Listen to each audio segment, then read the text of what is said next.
It may come as a surprise to some that the hills on the edge of the Cleveland National Forest, just outside of Alpine, California, are home to lions, tigers, and bears.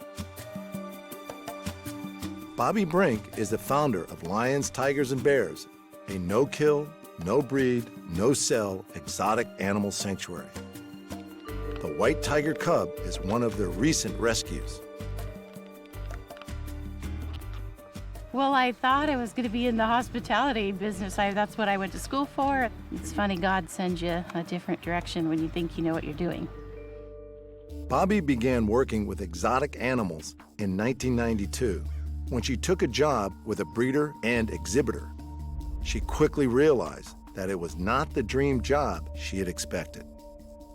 I met a guy with bears, and he taught me how to take care of bears, and then he would disappear all the time, and if I wouldn't go feed the bears, they wouldn't have food or water, and he'd be gone like weeks at a time. So I followed him one day. I followed him up from South Texas to the Texas-Arkansas border, and what he was doing is he would set up a ring, and they were wrestling bears, so you could pay $1,000 for the man to wrestle the bears, and then all the other men would bet who was going to win. I guess who was going to win, the bear or the man. And then I just, started seeing more and more and more, because it's just amazing some of the places we go and the way people treat animals, and they'll have no fur from urine, and they're laying in their own urine, and they're drinking their own urine, and they don't see anything wrong. Like, they don't see that they're doing anything wrong. That amazes me. Lions, Tigers, and Bears was founded in 2002 when Bobbi rescued 2 endangered Bengal tigers. Only Bobbi's direct intervention and negotiation with the owner saved them.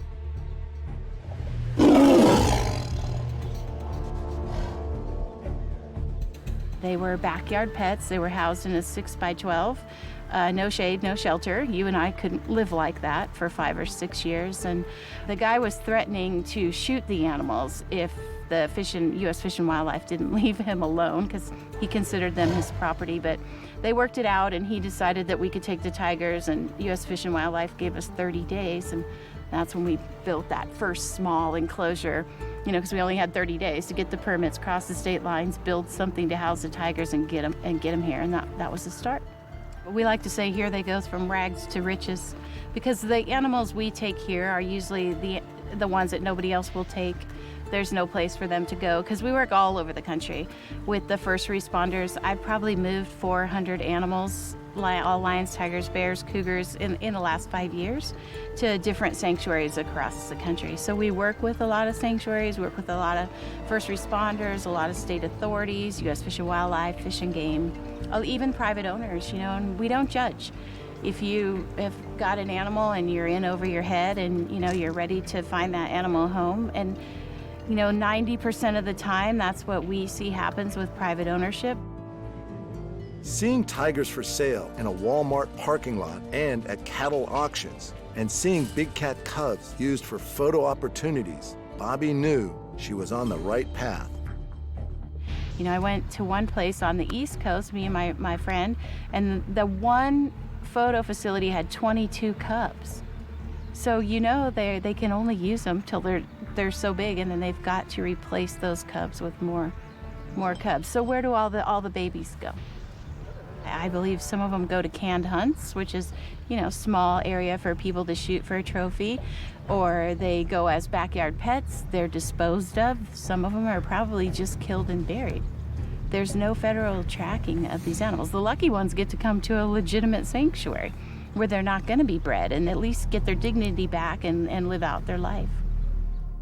The majority of animals Bobbi now takes care of have been rescued from private owners and even from other sanctuaries. An appointment with the vet is one of their first experiences at their new home. Most of the animals that we go in and get, they've never had any medical care, no dental. Like the 2 leopards we have right now in the quarantine, we've spent 6 months in medical, and then the female couldn't put any weight on her front feet because she had been declawed all the way around so they could use her for the photo ops. And so she was literally trying to walk on her back feet. So when we went in to do the surgery on her feet, we ended up finding a lump on her abdomen, and it ended up being a mass on her uterus. And so You know, it just seems like one thing after another medically for her, and we're still trying to get her up here with the other cats, and she's been here a year. And that looks like it's cleared up. So that's usually the best sign. The white tiger cub also had severe health problems when first rescued, and after weeks in quarantine, her final vet check before going to a new enclosure is a great game. Now that her lesions are coming back, we can do another fungal culture with that little DTM stuff. Have you seen it? It's like a special auger. Bobbi's 93-acre sanctuary is now home to a variety of rescued animals, and for many of them, the sanctuary was the first time they'd ever seen the sky or felt sunshine. This is the first time the white tiger cub has ever been on grass.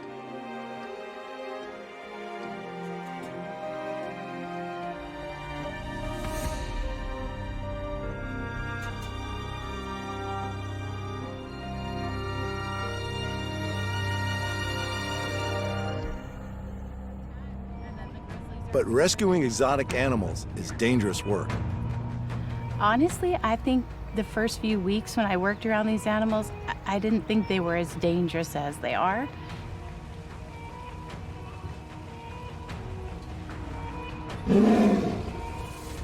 I think the fear comes in after you experience, you know, a few things. And I think for myself, the danger is when we go into dangerous places and get animals out.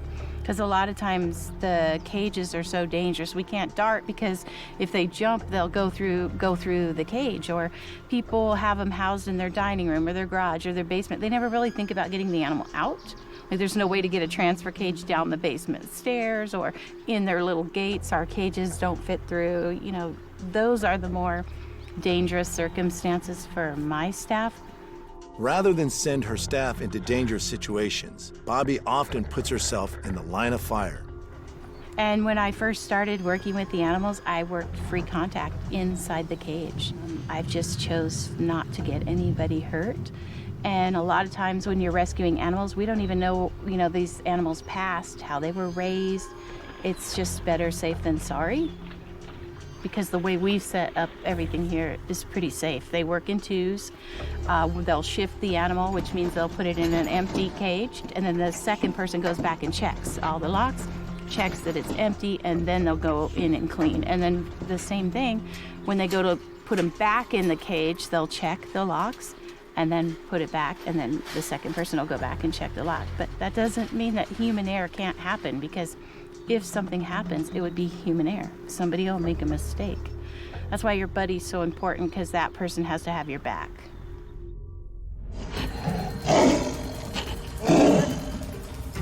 These animals could kill you in a second.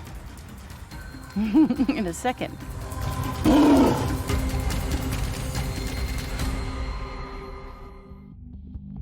For Bobbi, the benefits far outweigh the risk.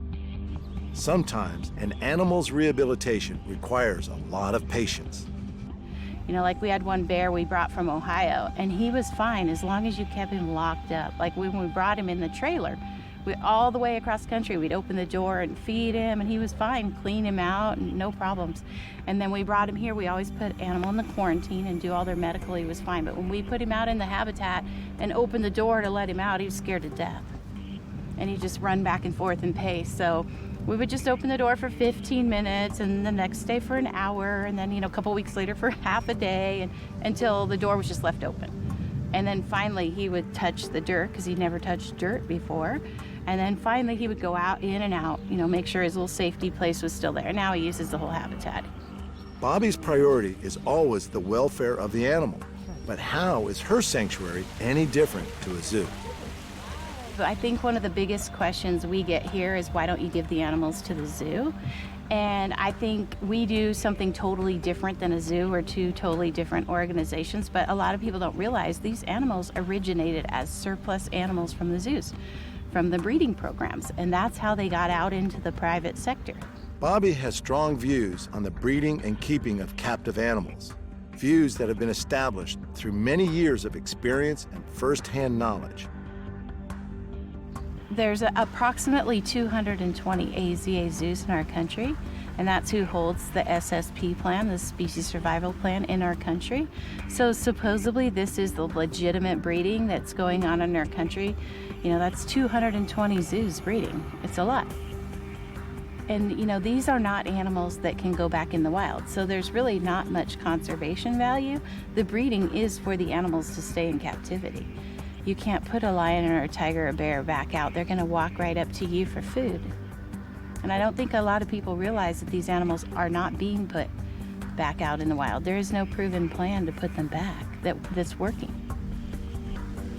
And a lot of them, they don't know how to be a tiger. I've brought bears in here that are scared to death of space. You know, it took us 6 months to get the white tiger to walk out in the open space because she had never been out of a 10 by 10 and she was used for nothing other than breeding. So when she came here and there's the green grass and the pool, and she was afraid of the waterfall. So it just, a lot of TLC, a lot of time, and you know, now she'll use the whole habitat, but it took a long time. You know, one of the most important things we can give our animals is dirt. You know, it's like the difference of standing on a tile floor all day versus standing on carpet all day. There's a huge difference, and it makes a huge difference in arthritis and how their joints feel, and especially when it's cold.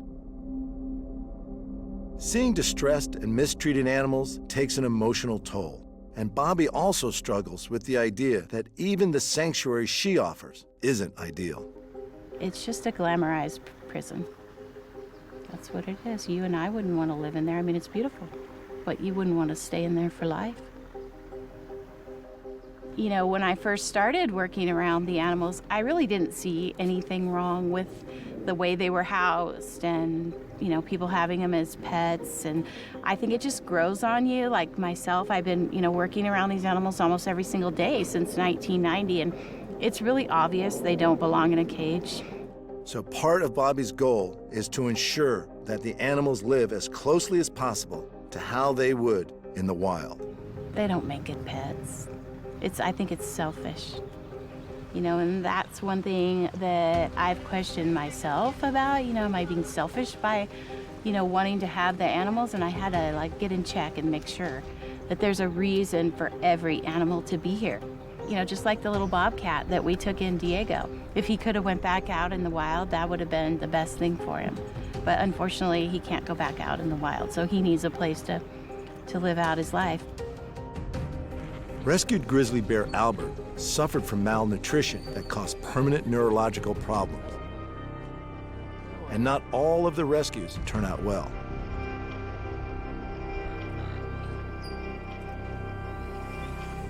They've destroyed part of his life.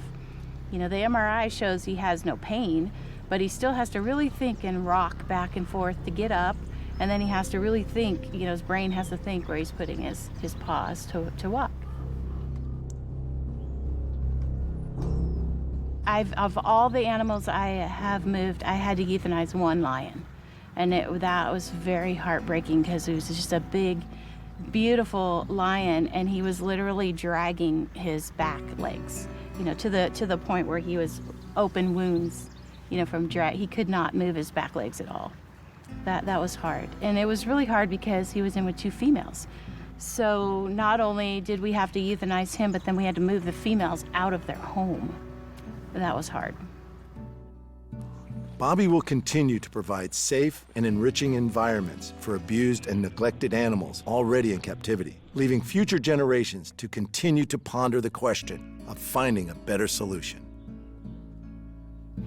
I always tell my students and my interns, they're the ones, the younger generation, they're gonna make the decision. Do we work on saving the wild tigers in the wild? Because we only have about 3,000 tigers left in the wild, and it would be really nice to keep the ones that we have in the wild protected. Or do we continue to breed these animals for nothing more than to live in a cage? It will go to that generation, and again, they'll make that decision. But these animals, they live 20 years. So, you know, I figure I can do this a good 20, 30 more years. And, you know, hopefully there'll be some more laws in place to protect the animals, and there won't be as many animals in need of sanctuary. I mean, that would be ideal.